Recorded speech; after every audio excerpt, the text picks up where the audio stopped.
Et puis si bombo te na bande ko to bazola na quand na bisa bino émission biso découvert le lot kiti na commune ngali makanga na pisa na bisa bino bana poto bakina poto tongo o bakina poto avant qui soso abeta kokoriko le lot kiti na quartier Maninga tu kiti na quartier Maninga précisément na Kisole Kili bino mo bozu mona bozolanda tozo kita pona ko découvrir pona ko lakisa bino Kisole Kili comment quartier Maninga ndenge comment bino mo bozo mona bino mo bozolanda tozo kita awa tozo kita pona ko lakisa bino tozo kita na osenga na Montréal a balancer caméra balancer image pona ko lakisa bino et tozo kita bino mo bomoni bana poto yo mutoza besoin au découvrir quartier na ndenge comment au découvrir commune na yo ndenge comment benga kana numéro oyo ils en a bas d'écran plus 243 081 42 36 246 081 plus 243 81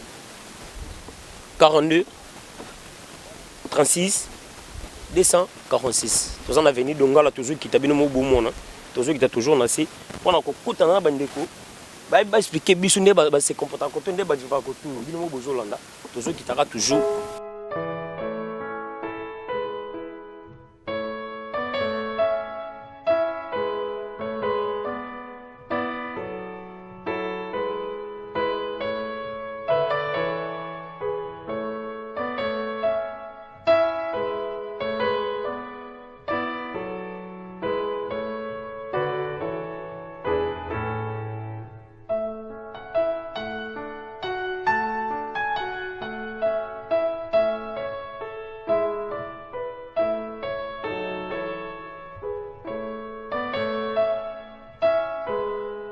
Merci mingi na bandiko balandi quand na bisa bino tous en quartier Maninga précisément na Kisole Kili na veni avenue Ndola toujours kita atomoni papa azotonga tokoti na lopango papa tomoni papa azotonga bino moko bokoyoka ye ndinga ko luba ndinga evoluer kana musala azosala musani nazo salaka ozokoma tozokene toujours tous en kati lopango tomoni papa bonjour papa boss Roni Boshima na peso bambote bisiko zali peso bambote mona poto tongo mon partenaire privé quand na bisaka bino bana poto bakinda poto tongo émission na bino bolinga makasi émission découvert tous a pona ko découvrir nyonso boye ba mbinza et comment ndengeni comment mbinza zo évoluer bana muchikili bana ngalie ma mobimba biso ne mbinza mabele miza ndi mabele ma mengo toujours lubila au moins ba difficulté ozo li kana kati miza le lot kiti a na quartier Maninga précisément na Kisole Kili na veni Ndongala pona ko yebisa bino pe pona ko lakisa bino commande ba papa koto to ba jeune koto ne ba zo évoluer le lot kiti awa na kati lupango toza na kati lupango na papa to moni papa na biso azateur yemo ko si présenter après sabino kombo na ye abi sabino na âge na ye na musala salaka j'espère bino d'abord mona na machine donc yemo ko couper ça ba difficulté nini azaka na kati musala oyo. Bonjour papa. Oui, ngai kumbu na ngai zali Nzumilonga Kambembo. Papa alobi komo na Nzumilonga Kambembo. Papa Nzumilonga Kambembo. Musala nini osalaka? Ngai na salaka musala tailleur. Bande bomwana na ngai na butambaki musala na ngai ka kitailleur. Na chanja te. Memba difficulté izali belé na kaji na musala tailleur.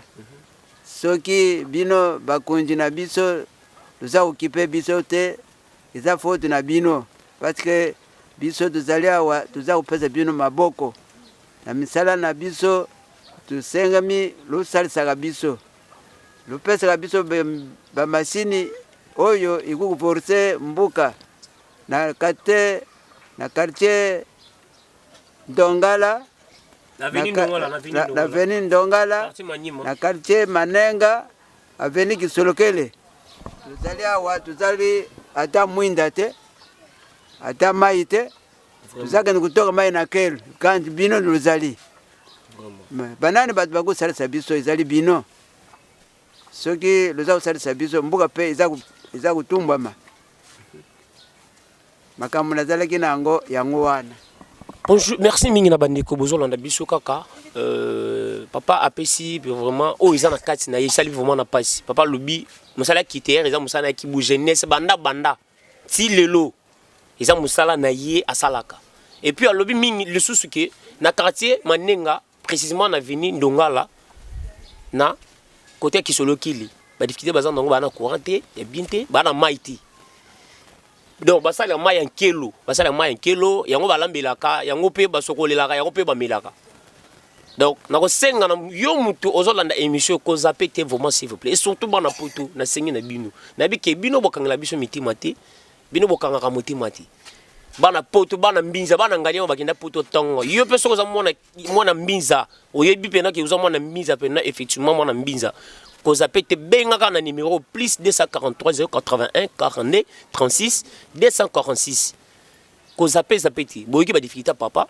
ne azolelela papa oko ebisa biso na bandeko bazolanda oko limbisa biso pona mutuna na kotuna ozana agini ngai nazali mwana 59 mwana 1959 1959 depuis donc âge na yo bo jeunesse na yo musalo sala ka ya musala na sala ngai kaka ya kitayer eboko la ka yo na bana manso niza usala musala tayer nazana musala mususu te est-ce que ozaka pe soki ozotonga mutu pe ayebi na boyo tongelo pe na oza omona pe mingi omona pe na naza omona bien soki mutu aye naza usala musala na ngai okay ba difficulté ni oza na ngo pe na kati ya musala ndingo ba difficulté naza na yango po machine izate po mbongo izate ya kusumbila lisusu ba machine mususu pona nazala na likolo ya baninga na ngai nyonso bakuma likolo pona nini po oya kupesa ye salabo asali ngai ya wanakuma kaka ngai moko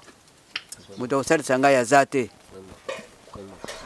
Merci na boss Roni Bochima na peso bamboti bisiko zali na biko zo wala na ngai boyiki papa lobi aza mwana 1957 yo moko beta calcul aza dia na âge nini meti lelo papa zo tonga kaka isalinga na passe alobi musala oyo yango eboko la ye moko na nizo baswe na ye na famille na bana yango kana musala oyo donc ata ko ko tizaka bien te yango musala yango asoki para nango ana musala mususu ti et ça vraiment passe na mawa comment na papa ya âge oyo ya depuis 1957 âge 57 ti lelo azo continue toujours kotonga avec difficulté za nango ba machine ezati machine comme ya kala bino mo bozo mona machine comme ya kala na osenga na yo mutu zo landa émission ko za petit to so papa atana machine et ça la bien atana machine ya pamba machine kaka machine maman de mwembo na biki yo za maman sociale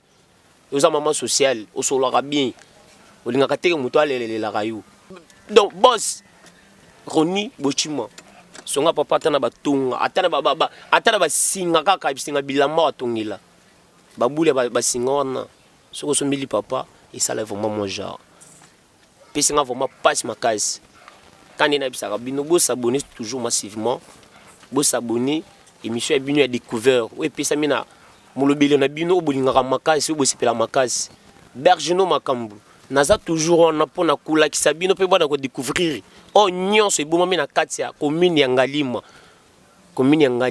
po Ngalima nde bisu bana mutikili bana poto bakenda poto tongo oza besoin de découvrir quartier na yo mabele na otika oza besoin oyeba papa moko botika ya quartier to tonton moko botika to maman moko botika ko zappe émission ote obengaka na numéro o nazo pesa yo plus 243 081 42 36 246 plus 243 81 42 36 246 soko bengi toko solola soko bengi opesi une adresse donc était sur le terrain na ko pesa la yo na ko découvrir ro nyonso ibombama na ko découvrir na ko lakisa yo kandi na yo lakisa bino na papa awa papa lelo basuka okuluba na bandeko bazolanda yo oui iloko za pesa biso pasi na kisolokele kaka mwinda mai kulia peut-être tuza kulia na biso mo malamu muke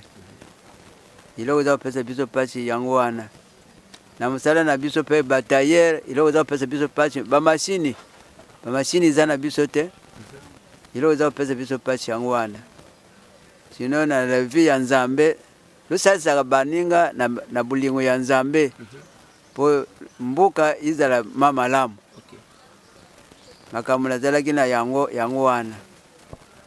Merci mingi na balandia Flair Monde HD boyoki papa ndinga leli albi difficulté bazana ko toyo izaka kaya courant na mai bakonza mboka boyeba kinengo bozana kisoleki lepe ezalaka quartier maninga pe ezalaka kotu na ngaliema ezalaka bourgmestre ngaliema bourgmestre ngaliema to sengi na yo maman soki papa tala pe yeba ki non peuple mususu ezalaka kotu na quartier maninga kote kisoleki le bazalaka bazaka pe besoin ba vivre malamu ndenge bino pe bo vivaka wana bazana posa na yango boki tapena sur les terrains ba député boza wapi na bino yango 2023 bolobaki yango 2023 ba député et bon voter la sala toza na posa na bino na moment oyo boki na quartier maninga précisément na kisolokili na commune ya Ngaliema so bokita bomo na difficulté bato moniso bazo landa bazo vivre kotu boyiki papa ninga lobi bana courante bana maiti ba mela ma 1 kilo to kita to la kisabino ba mikelo ngonde ba melaka bomo na maya ngonde déjà rezali za kutumaya ko melati nengo za poso vivre malamu bongo bino ba député bino ba honorable bino ba président ndenge boza besoin ke bo vivre malamu boyeba ke peuple pe mususu eza na quartier maninga koto baza besoin ba vivre malamu boyiki papa ninga lelia boyiki papa bosonga papa tana machine ya pamba machine avec $80 avec $60 machine ya sika izali bo créer papa machine et sungaye ana musa muso salati azana musala mususu te d'avance kuta zobela ayiko dazobela mais azotonga kaka osala nini za musala na ye déjà misana bilamba bato eza na ndako soka saliti bakolo bilamba soki bayeba zo bilamba bazo ndenge nini en tout cas yo muto landi émission oyo s'il vous plaît ko zapeti to sungana luka ko osunga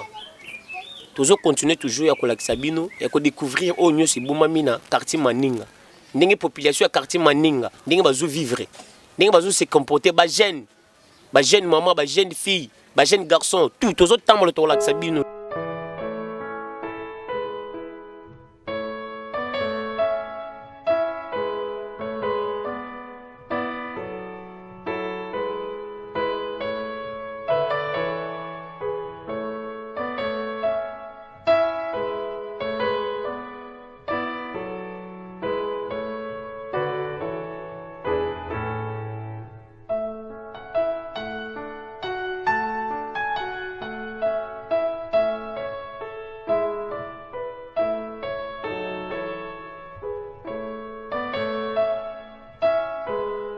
Oui, bandeko kandi na bisaki bino tozaka toujours na quartier maninga tozana na quartier maninga toujours tambola kandi na pona webisa bino ndenge ba jeune ko tonde ba vivaka ndenge ba jeune fille ko to ba se comportaka boto la ndé tozaki na papa lelo tomoni tozana jeune suso ndeko na biso ya mobali aza awa vient na biso petit na biso ya na biso kandi ezalaka banini yimo aussi présenter au pesa comme ça a webisa bino. Bonjour papa. Bonjour.